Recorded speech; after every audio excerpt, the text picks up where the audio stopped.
عبادات تو اللہ تعالیٰ نے گن چن کے محدود بتائی ہیں، لیکن انسان کا جو انسان سے معاملہ ہے جس کو اخلاقیات کہتے ہیں وہ تو لامحدود سلسلہ ہے.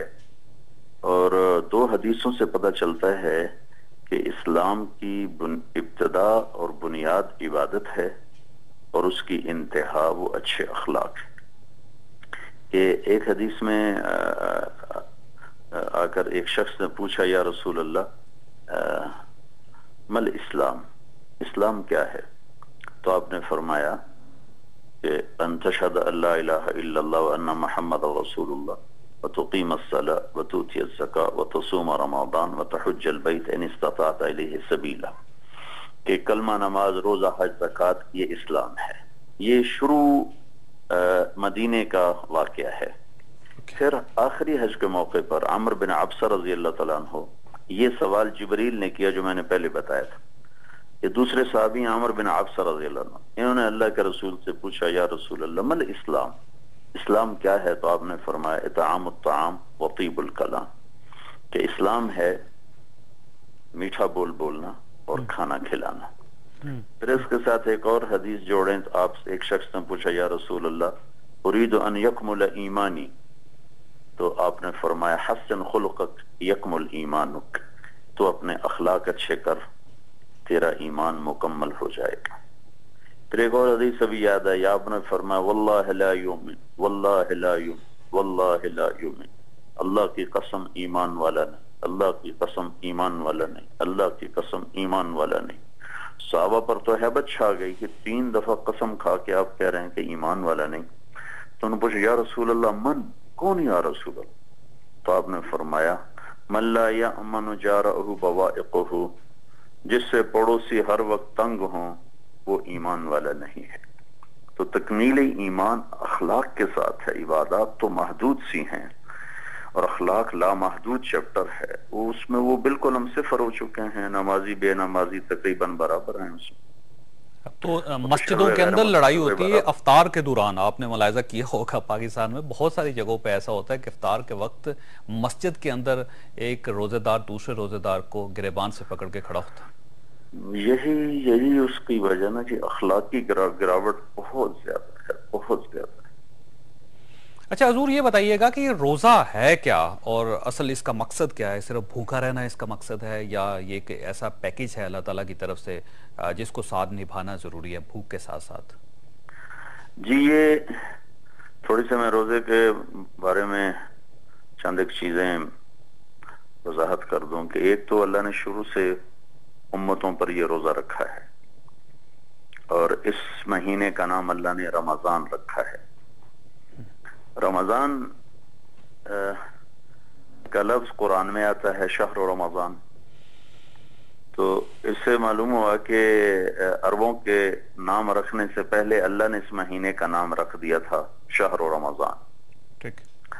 رمضان کو عربی زبان میں عربی میں رمضان جلنے کو کہتے ہیں، رمض یرمض جلنا.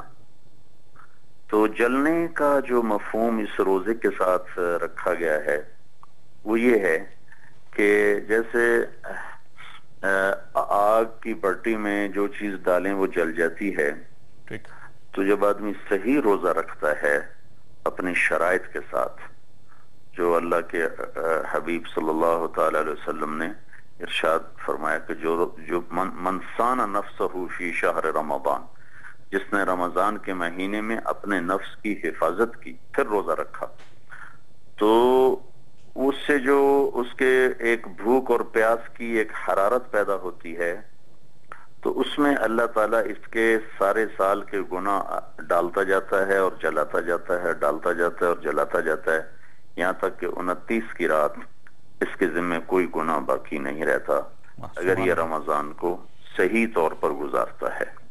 تو ایک تو بھوک پیاس کے پیچھے اللہ تعالیٰ نے یہ نعمت رکھی ہے کہ اللہ تعالیٰ اس کے گناہوں کو معاف فرماتا ہے اور یہ بھی فرماتا ہے کہ روزہ میرے لیے ہے، الصوم لی وانا اجزا بہ یا انا اجزی بہ، کہ روزہ میرے لیے ہے، اس کی جزا میں خود ہوں، یا اللہ فرماتے ہیں اس کی جزا میں خود دوں گا. کہ یدع الطعام من اجلی ویدع الشراب من اجلی ویدع لذتہ من اجلی ویدع زوجتہ من اجلی، یہ ساری چیزیں اللہ گنواتا ہے کہ یہ اپنی بیوی کو چھوڑتا ہے میرے لیے، کھانے کو چھوڑتا ہے میرے لیے، پانی کو چھوڑتا ہے میرے لیے، لذت کو چھوڑتا ہے میرے لیے. تو یہ بھوک پیاس اس کو اللہ کا قرب نصیب کرتی ہے اور اس کے گناہ معاف ہوتے ہیں اور یہ اللہ کا قریب، اللہ کا یہ مقرب بنتا ہے. پھر اس امت پر تو اللہ تعالیٰ نے ویسے ہی مہربانی فرمائی کہ ہمیں سحری عطا فرما دی. پہلی امتوں کا روزہ تو 24 گھنٹے کا ہوتا تھا، افطاری سے افطاری، لیکن اس امت پر اللہ کے حبیب کے صدقے اللہ تعالیٰ نے کرم فرمایا کہ ہمیں سحری کا بھی حکم دیا، افطاری کا بھی حکم دیا اور دونوں کو بابرکت قرار دیا. شروع میں روزے ایسے ہی فرض ہوئے جیسے کہ پہلی امتوں پر فرض تھے کہ 24 گھنٹے کا روزہ. پھر ایک صحابی ہیں، ان کا نام ہے قیس بن سرما رضی اللہ تعالیٰ، یہ انصاری صحابی ہیں. یہ اپنے کھیت سے کام کر کے آئے اور بیوی سے پوچھا کچھ افطاری کا ہے، تو وہ کہنے لگی کوئی نہیں، تم بیٹھو میں تیرے لیے لاتی ہوں. تو وہ لینے گئی تو ان کو نیند آ گئی. اور روزے کی ترتیب یہ تھی کہ اگر آدمی سو جاتا اور سورج ڈوب جاتا تو پھر اگلا روزہ شروع ہو جاتا تھا. تو ان کو تھوڑی تاخیر ہوئی، واپس آئیں تو وہ سوئے ہوئے تھے. تو وہ کہنے لگے ہلکت یا قیس، تو ہلاک ہو گیا قیس. وہ کہنے لگے کیسے؟ وہ فرمانے لگی تیرا تو اگلا روزہ شروع ہو گیا، تو سو گیا تھا اور سورج ڈوب گیا اور مجھے تاخیر ہو گئی تھی. تو انہوں نے رکھ لیا. دوپہر کے وقت وہ بے ہوش ہو گئے. تو اللہ کے رسول کو جا کے عرض کیا گیا یا رسول اللہ قیس کا یہ حال ہے. تو اس وقت اللہ تعالیٰ نے پھر قرآن اتارا کہ کلوا واشربوا حتى يتبين لكم الخيط الابيض من الخيط الاسود من الفجر ثم اتموا الصيام الى الليل. اور اللہ تعالیٰ نے سحری کا کھانے کو برکت والا فرمایا اور اللہ کے نبی نے فرمایا تسحروا فإن في السحور برکہ، کہ سحری کا کھانا کھاؤ، اس میں بڑی برکت ہے. تیسری چیز یہ ہے اس میں کہ اللہ تعالیٰ جب تک آدمی پر کوئی حال نہ آئے تو اسے صاحب حال کا ادراک نہیں ہوتا ہے. تو ایک ہر وقت کھانے والے کو کیا پتا کہ بھوک کیا چیز ہوتی ہے اور بھوکا کسے کہتے ہیں. تو وہ اللہ تعالیٰ مالداروں کو سب کو بھوکا رکھتا ہے ان کے اندر یہ احساس بیدار کرنے کے لیے کہ ان غریبوں کا احساس کرو جنہیں 24 گھنٹے میں کبھی ایک وقت ملتا ہے، کبھی وہ بھی نہیں ملتا. اکثریت تو دنیا کی فقیر ہے ہمیشہ ہر دور میں. تو غریب کا احساس پیدا کرنے کے لیے اللہ تعالیٰ یہ انسان کو اس حال سے گزارتا ہے کہ اگر اس کا شعور بیدار ہوگا تو پھر اسے احساس ہوگا کہ ہاں بھوک یہ ہے اور مجھے بھوکوں کا خیال کرنا چاہیے. یہ متوجہ کرنے کے لیے ہے مالداروں کو فقیروں کی طرف، غریبوں کی طرف، کہ ان کے فقر کا خیال کریں اور ان کے کھانے پینے کا خیال کریں اور صرف اپنا ہی پیٹ نہ بھریں، اپنے ہی اوپر نہ لگائیں، بلکہ اللہ تعالیٰ نے ہمیں اپنے اوپر خرچ کرنے کا طریقہ بتایا ہے. کلوا واشربوا ولا تسرفوا. یہ پوری زندگی کا قانون ہے کہ کھانا پینا، مکان، رہائش، سواریاں سب کرو، کوئی منع نہیں، حلال طریقے سے سب جائز ہے، لیکن اس میں اسراف نہ کرو. پھر فرمایا ولا تبذر تبذیرا، کہ بے جا خرچ نہ کرو، جہاں خرچ کرنے کا موقع ہی نہیں وہاں خرچ نہ کرو. تو اس سے ہمیں روکا گیا. اس ساری روزے کی حکمتوں میں ہے. پھر ایک اگلی چیز جو ہمارے جسم سے متعلق ہے، ہماری صحت سے متعلق ہے کہ ایک مہینہ جب صبر کے ساتھ رہتے ہیں تو پورے جسم کی اوور آلنگ ہو جاتی ہے. یہ الگ بات ہے کہ پاکستان میں سموسے پکوڑے اس کو پھر برابر کر دیتے ہیں، لیکن اگر صحیح طرح سے سحری افطاری ہو تو پورے مہینے میں سارے جسم کے فاسد مادے جل کے ختم ہو جاتے ہیں. اچھا حضور، آپ سے یہ ایک سوال بھی مولانا چھوٹا سا پوچھنا ہے کہ ٹھیک ہے یہ روزہ ہے جیسے آپ نے فرمایا کہ اس میں بھوک بھی ہے، پیاس بھی ہے اور بہت ساری ایسی چیزیں جو ہم پہ حلال ہیں، روزے کے دوران وہ ہم اس کو استعمال نہیں کر سکتے، لیکن کیا صرف یہاں تک محدود ہے یا پھر سوچ بھی تبدیل کرنی ہے، اپنا رویہ بھی تبدیل کرنے ہے، اپنے اندر برداشت بھی پیدا کرنی ہے، اپنے اندر صبر بھی پیدا کرنا ہے، شائستگی بھی پیدا کرنی ہے، کم سے کم منافع کمانا ہے، کیونکہ رمضان کو سیزن کے طور پہ بھی لیا جاتا ہے. لوگ یہ کہتے ہیں کہ منافع کا موسم ہے، اس میں کم چیزیں جو ہم نے کم قیمت میں چیزیں خریدی ہیں اس کو زیادہ قیمت میں بیچنا ہے اور زیادہ سے زیادہ منافع بھی حاصل کرنا ہے. یہ بھی ایک ایسی چیز ہے جس سے ہمارا معاشرہ روز جس کا مطالعہ اور مشاہدہ کرتا ہے. یہ سارے سوال میں نے مولانا آپ سے پوچھنا، لیکن ایک چھوٹی سی بریک لوں گا اور بریک کے بعد مولانا طارق جمیل صاحب کے سامنے یہ سوال رکھیں گے. پروگرام میں دوبارہ خوش آمدید. خورشید مولانا طارق جمیل صاحب ہمارے ساتھ موجود ہیں. ان کے سامنے ایک سوال رکھا تھا وقفے سے پہلے. میں نے ان سے عرض کیا تھا کہ کیا صرف بھوک پیاس ہی روزہ ہے یا پھر اس کے اندر ایک شائستگی بھی ہونی چاہیے، برداشت بھی ہونی چاہیے، صبر بھی ہونا چاہیے، منافع خوری کے طور پہ بھی اس مہینے کو استعمال نہیں کرنا چاہیے. مولانا یہ آپ فرمائیے گا کہ یہ تو ٹھیک ہے ہم نے بھوک تو برداشت کر لی، لیکن جو ہمارے اندر امپیشنٹ ہم ہو گئے روزے کے دوران، جس طرح ہم نے لوگوں کے ساتھ لڑنا شروع کر دیا، جس طرح ہم نے منافرت پھیلانا شروع کر دی سوسائٹی میں، جس طرح لوگوں کے ساتھ بدتمیزی کرنا شروع کر دی ہم نے، جس طرح ہم نے زیادہ سے زیادہ منافع کمانا شروع کر دیا اس مہینے میں، اس کو ہم کہاں پہ رکھیں گے؟ اس پر بھی مجھے ایک حدیث یاد آئی. یہ لمبی حدیث ہے، میں اس میں سے آپ کے سوال کے جو مطابق ہے 2-3 جملے وہ میں آپ کو سناتا ہوں. یہ سلمان فارسی رضی اللہ تعالیٰ عنہ اس حدیث کو روایت فرماتے ہیں کہ اللہ کے رسول صلی اللہ تعالی علیہ وسلم نے اس مہینے سے پہلے خطبہ دیا، تو اس کے میں 2-3 الفاظ آپ کے سوال کے مطابق. ضرور. تو آپ نے فرمایا هو شهر الصبر والصبر ثوابه الجنہ وشهر المواساة. یہ 2 باتیں آپ نے اس میں فرمائی. حدیث لمبی ہے کہ آپ نے فرمایا کہ یہ صبر کا مہینہ ہے. تو ہمیں صبر سکھاتا ہے. جب میں روٹی نہیں کھا رہا ہوں حلال ہے، پانی نہیں پی رہا ہوں یہ حلال ہے، تو میں حرام سے اس سے زیادہ اعلیٰ درجے پر بچوں. اور جب میں اپنے گھر میں بیٹھ کر نہیں کھا رہا ہوں تو میں ایسے ہی کسی کے ساتھ لڑائی جھگڑے سے بھی بچوں. شہر المواسات، یہ غمخواری کا مہینہ ہے. یہ ذخیرہ اندوزی اور ریٹ بڑھانے کے سارے بالکل خلاف اللہ کے حبیب کی یہ بات جا رہی ہے کہ آپ نے فرمایا یہ تو غمخواری کا مہینہ ہے اور ایک دوسرے کے ساتھ ہمدردی کا مہینہ ہے، ایک دوسرے کے دکھ درد بانٹنے کا مہینہ ہے، نہ کہ اس میں چیزوں کے ریٹ بڑھا دیے جائیں اور منافع کمایا جائے. وہ تو منافع نہیں ہے، وہ تو آخرت میں پتہ چلے گا. اس لیے تو اللہ نے حساب کتاب آگے رکھا ہے یا نہیں رکھا وہ اس کے لیے آگے کا دن آ رہا ہے. تو اس میں تو 2 چیزیں خاص طور پر آپ نے ارشاد فرمائی کہ یہ صبر کا مہینہ ہے اور صبر کا بدلہ جنت ہے، اور یہ غمخواری کا مہینہ ہے، ایک دوسرے کے حال لینے کا مہینہ ہے. تو وہ ہماری اس کے لحاظ سے تربیت نہیں ہے، تو وہ ہر چیز کو بس. اچھا، یہ جو رمضان میں اشراف کیا جاتا ہے مولانا آپ کہ جیسے کہ پاکستان میں پچھلے 11 مہینوں میں اتنا بیسن استعمال نہیں ہوتا، اتنا گھی استعمال نہیں ہوتا، اتنے مرچ اور مسالے استعمال نہیں ہوتے جتنے رمضان کے مہینے میں ہو جاتے ہیں، اور اتنی چینی استعمال نہیں ہوتی 11 ماہ میں جتنی اس مہینے میں ہو جاتی ہے. تو یہ تو ایک اسراف کی ایک عجیب و غریب سی صورتحال ہوتی ہے پاکستان میں. اس کو ہم کیسے کنٹرول کریں؟ سموسے پکوڑے نہ بنائے تو ان کی صحت بہت اچھی ہو جائے، لیکن وہ عید کے بعد لوگ زیادہ بیمار ہو رہے ہوتے ہیں کہ بے ہنگم اور بے پناہ کھاتے ہیں. اور اب تو بعض اوقات ایسے محسوس ہوتا ہے کہ جب تک آپ کے سامنے پکوڑا نہیں ہوگا یا سموسا نہیں ہوگا آپ افطاری نہیں کر سکیں گے، آپ کی افطاری مکمل نہیں ہوگی. جی. اور سب سے زیادہ مساجد کے اندر آپ نے دیکھا کہ بڑی بڑی افطار، وہاں پہ افطار ڈنرز ہوتے ہیں مسجد میں اور صفیں لگا دی جاتی ہے، اور سب سے زیادہ اسراف وہاں پہ ہوتا ہے پکوڑوں اور سموسوں کا، بلکہ بعض اوقات ایسے لگتا ہے جیسے ان کی بے حرمتی ہو رہی ہے. جی بالکل صحیح.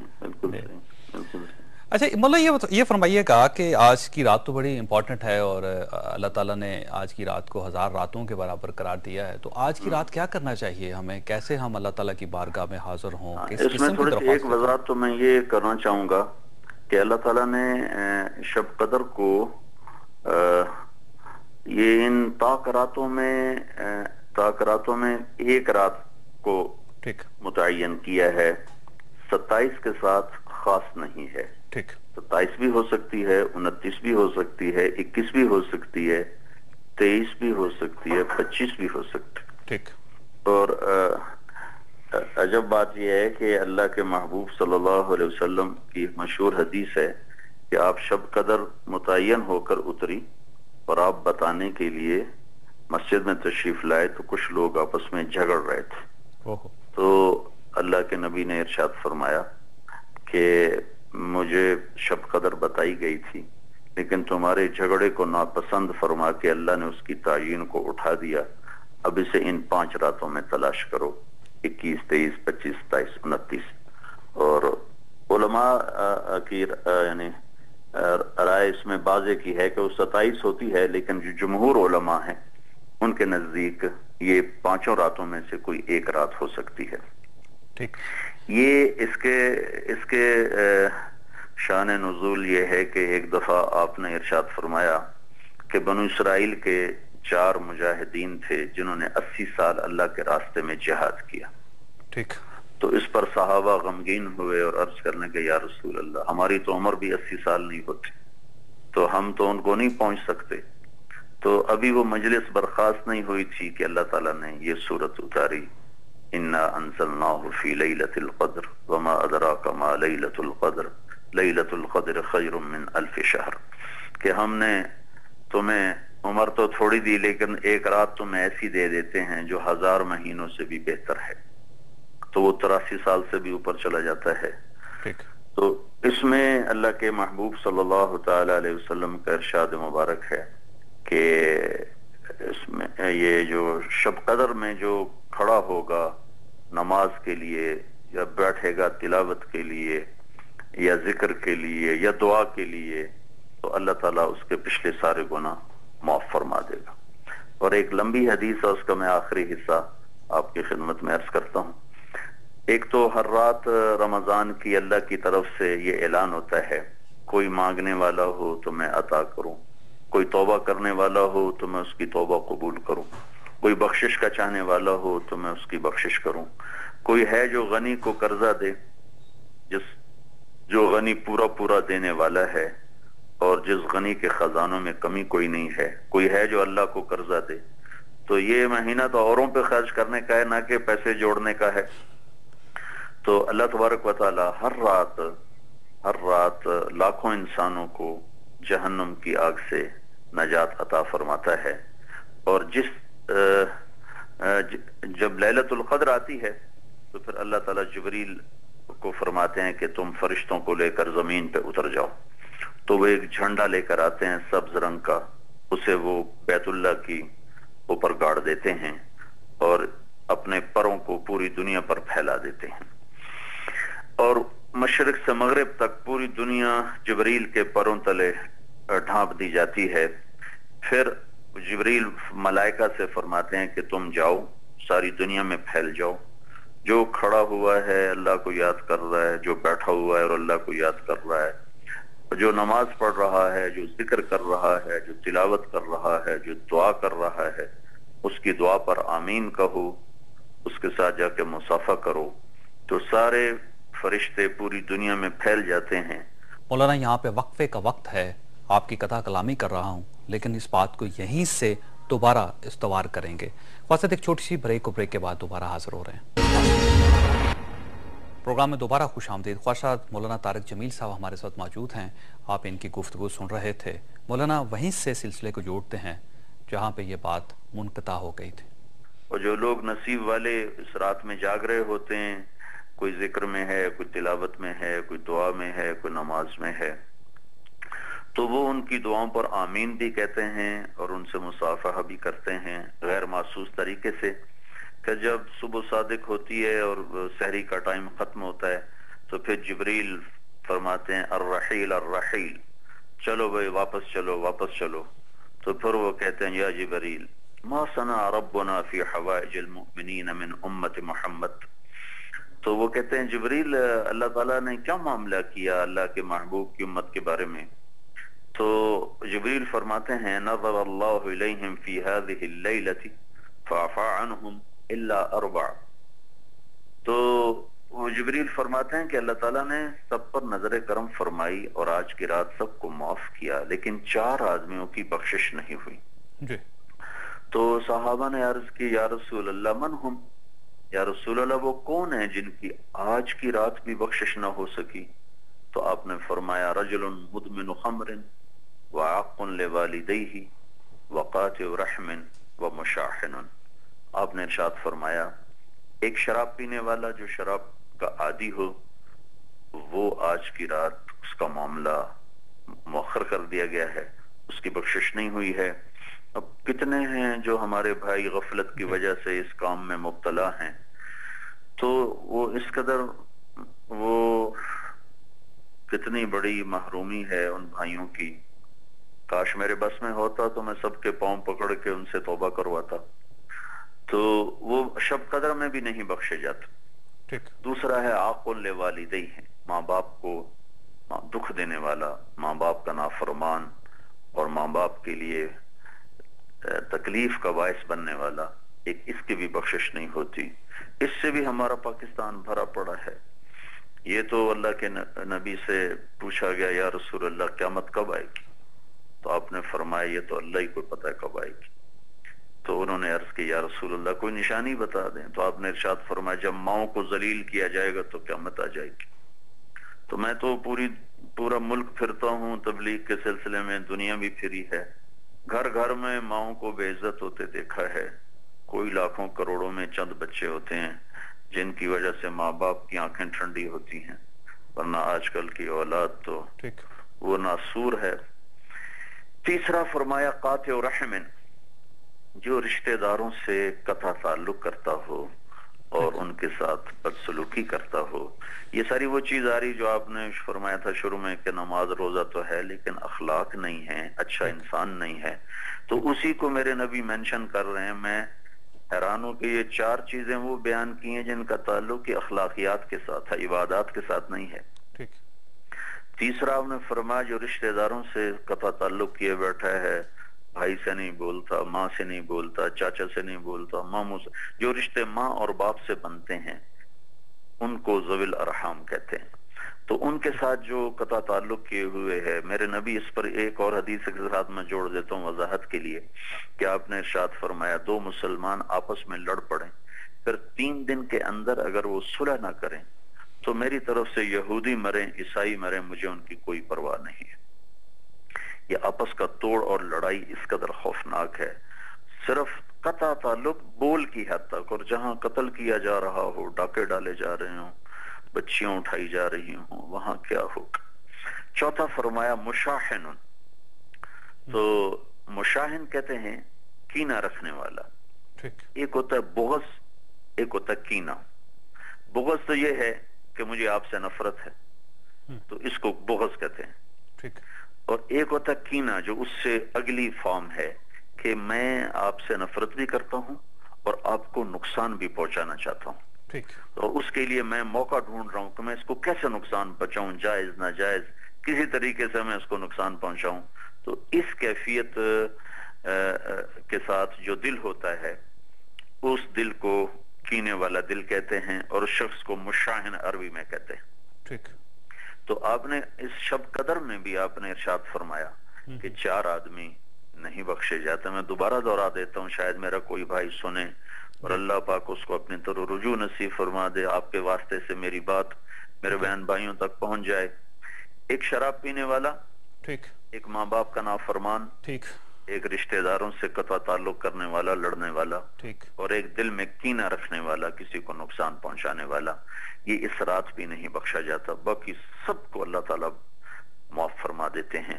اور اس رات کا ایک اور نام بھی ہے، اس کو لیلۃ الجائزہ، عید کی رات کو لیلۃ الجائزہ کہتے ہیں. جب عید کی رات آتی ہے تو اللہ تعالیٰ پوچھتے ہیں میرے بندوں نے جنہوں نے مزدوری کی، رات کو قیام کیا، دن میں روزہ رکھا، تو ان کو ساتھ کیا کرنا چاہیے؟ تو فرشتے کہتے ہیں یا اللہ ان کو معاف فرما دے. تو اللہ تعالیٰ فرماتے ہیں تم گواہ رہو، میں نے سب کو معاف فرما دیا. ماشاءاللہ. اچھا مولانا یہ بتائیے گا یہ جو لیلۃ القدر ہوتی ہے اس کی نشانی کیا ہوتی ہے؟ کس رات کو کون سے ایسے آثار ہوں گے اس رات کو جب ہم دیکھیں گے تو ہمیں محسوس ہوگا کہ واقعی ہم نے لیلۃ القدر پا لی؟ کوئی حتمی چیز تو اس میں ہے نہیں. علماء نے اتنا کچھ چند باتیں فرمائی ہیں کہ اس رات میں نہ گرمی ہوگی نہ سردی ہوگی، کھلا آسمان ہوگا، اور اس رات شیاطین کو بھی مارا نہیں جائے گا. وہ شیاطینوں پر جاتے ہیں نا تو ان کو مار پڑتی ہے، تو اس شیاطین کو نہیں مارا جائے گا. صبح جو سورج طلوع ہوگا تو اس کی شعاع میں تمازت نہیں ہوگی. لیکن یہ کیسی چیزیں ہیں حتمی تو اللہ کے سوا کوئی نہیں جانتا جی. لہذا ہمیں محسوس نہیں ہو سکے گا کہ کون سی رات تھی جو ہم نے پا لی اور وہ کون سی رات تھی جو ہم نہیں پا سکے. اچھا مولانا یہ بتائیے گا جی، 5 راتیں ہیں، 5 راتیں جاگ لے تو ایک یقیناً ہے. مولانا آپ کو دوبارہ ڈسٹرب کر رہا ہوں، ایک چھوٹی سی بریک ہے اور بریک کے بعد اس سلسلے کو یہیں سے دوبارہ جوڑیں گے. ایک چھوٹی سی بریک اور بریک کے بعد دوبارہ حاضر ہو رہے ہیں. پروگرام میں دوبارہ خوش آمدید. خواصات مولانا طارق جمیل صاحب ہمارے ساتھ موجود ہیں، ان کی گفتگو جاری تھی. مولانا آپ سے ایک چھوٹا سا سوال یہ ہے کہ جس قسم کے پاکستان کے حالات ہیں، ہم معاشی طور پہ بدحال ہو رہے ہیں، اخلاقی طور پر ہم گراوٹ کا شکار ہیں، باہر جو ہمارے دشمن ہیں وہ ان کا غلبہ تیزی سے بڑھتا چلا جا رہا ہے، ہم آپس میں منافرت کا شکار بھی ہیں، اور جس قسم کی صورتحال پورے ملک میں آپ کو دکھائی دیتی ہے، اس کے بعد ہم کیا کریں ایسا کہ جس سے ہم اللہ تعالیٰ کو راضی کر لیں اور ہمارے مسائل ختم ہو جائیں یا کم ہو جائیں؟ کیا کرنا چاہیے ہمیں؟ بس میں تو آپ کے ذریعے یہ درخواست کرنا چاہوں گا کہ ہم سب مل کر اجتماعی طور پر اللہ کی بارگاہ میں توبہ کریں کہ آج ہی کی رات یہ ملک ہمیں ملا تھا جی،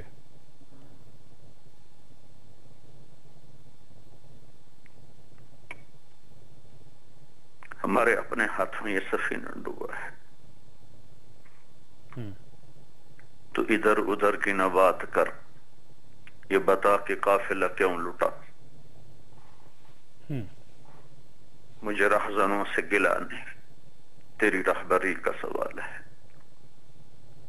اس ملک کے ڈوبنے کے ذمہ دار صرف سیاستدان نہیں ہے، طارق جمیل بھی ہے، جاوید چودھری بھی ہے، اور ہر فرد ہے. ہم سب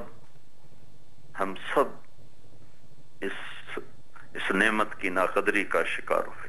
اتنی بڑی نعمت انسانی تاریخ میں کم ہی دیکھنے میں پڑھنے میں آئی ہے. اور کیسی رات اللہ نے منتخب فرمائی، شب قدر. سبحان اللہ، جو چیز شب قدر میں ملی تو وہاں خون ایسے سستا ہو جائے. جہاں مالداروں کو غریب کا خیال نہ ہو، غریب لوٹنے پر آیا ہوا ہو، ڈاکو بن رہا ہو، شراب پانی کی طرح ہو، اور یعنی فحاشی عروج پر ہو، تاجر تجارت کے نام پر دھوکہ دے، زمیندار زراعت کے نام پر تکبر کرے، حکمران سیاستدان حکومت کے نام پر ظلم کرے، فقیر فقر کے نام پر ڈاکے ڈالے، تو میں کس کو گلا دوں؟ میں اپنے آپ کو گلا دیتا ہوں. ہم سب کو مل کر اجتماعی توبہ کی ضرورت ہے، اور اللہ کی بارگاہ میں رو دھو کر کسی کو دوش نہ دیا جائے کہ فلاں نے یہ کیا، فلاں نے. ہم سب مجرم ہیں. ہم سب مل کر اپنے رب کی بارگاہ میں توبہ کریں کہ یا اللہ ہمیں معاف فرما دے. اس کا فرمان ہے ان ینصرکم اللہ فلا غالب لکم، جب میں تمہاری مدد کے لیے آؤں گا پھر کوئی تم پہ غالب نہ آ سکے. وَإِن يَخْذُلْكُمْ فَمَنْ ذَا الَّذِي يَنْصُرُكُمْ مِنْ بَعْدِهِ، اور میں ہی تمہیں چھوڑ دوں پھر کون ہے جو تمہاری مدد کرے گا؟ تو اللہ کو پکاریں، اللہ کے دربار میں جھکیں، توبہ کریں، معافی مانگیں. سارے تمام طبقات، میں کسی طبقے کو دوش نہیں دیتا ہوں، چونکہ ہم سب کے سب اللہ کے نافرمان ہو چکے ہیں. ما اصابکم من مصیبت فبما کسبت ایدیکم، جو تم پہ مصیبت آئی ہے تمہارے اپنے ہاتھوں کی کمائی ہوئی ہے.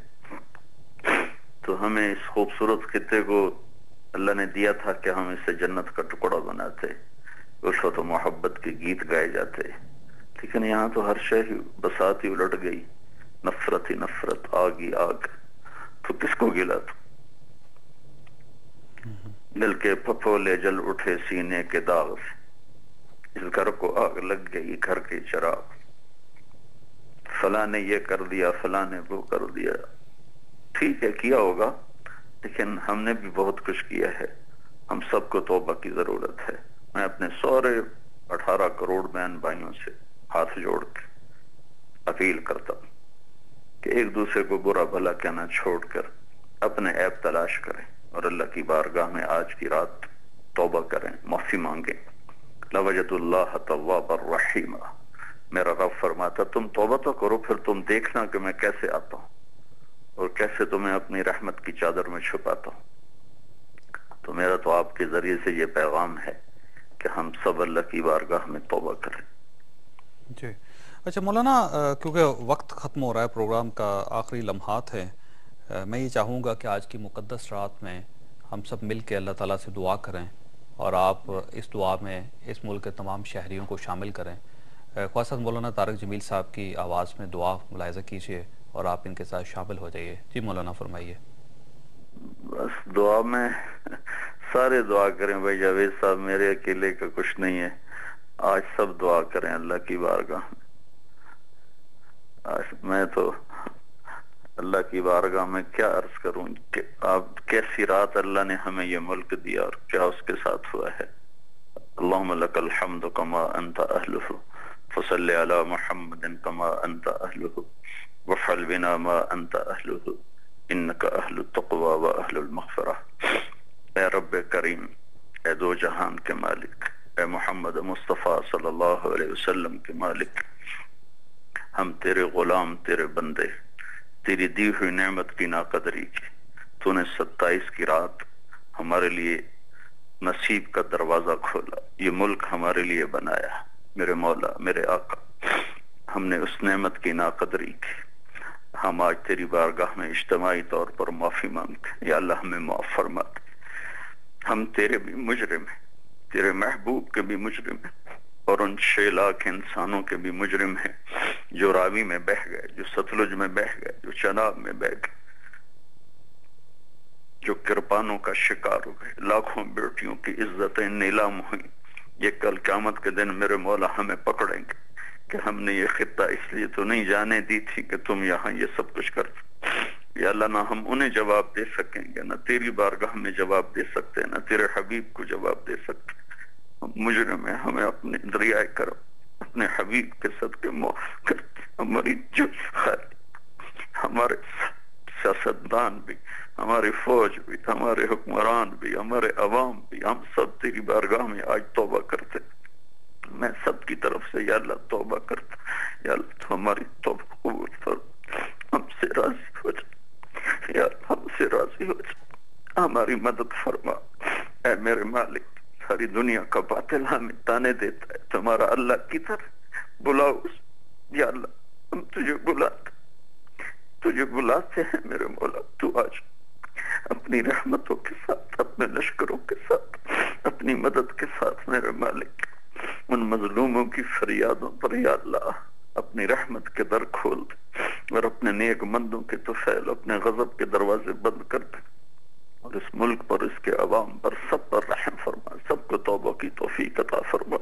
اور کل قیامت کا دن جب تیری بارگاہ میں پیشی ہو تو ہمیں ناکامی سے بچا، شرمندگی سے بچا، تیرے حبیب کا سامنا ہے، ہمیں شرمندگی سے بچا، ان 6 لاکھ انسانوں کا سامنا جو راوی بیاس ستلج میں بہ گئے، ہمیں شرمندگی سے بچا، ہمیں بیداری کی توفیق، ہمیں صحیح مسلمان بنا دے، صحیح انسان بنا دے، اپنا بنا لے، اپنے حبیب کا بنا دے، ہماری دنیا بھی بنا دے، ہماری اخرى بھی بنا دے۔ ربنا تقبل منا، یا اے میرے کریم، ہمارے پاس کچھ نہیں، ہم لٹے ہوئے مسافر، ہم لٹے ہوئے مسافر۔ بچہ پٹ پٹا کے ماں کو آ کر کہتا ہے اماں میرے ساتھ یہ ہوا، میرے ساتھ یہ، میرے مولا ہم بھی لٹے پٹے تیری بارگاہ میں عرض کرتے ہیں، ہم مٹ چکے ہیں، مٹ رہے ہیں، ہمیں معاف کر دے، تو ہماری مدد فرما، مدد فرما، مدد فرما۔ وصلی اللہ تعالی علی النبی الکریم، آمین۔ مولانا آپ کا بہت بہت شکریہ۔ خواصت آپ نے مولانا طارق جمیل صاحب کی گفتگو سنی، اور آخر میں اتنا ہی کہہ سکتا ہوں کہ مولانا طارق جمیل صاحب کی دعا کے صدقے اللہ تعالی ہم پر رحم کرے۔ اللہ حافظ۔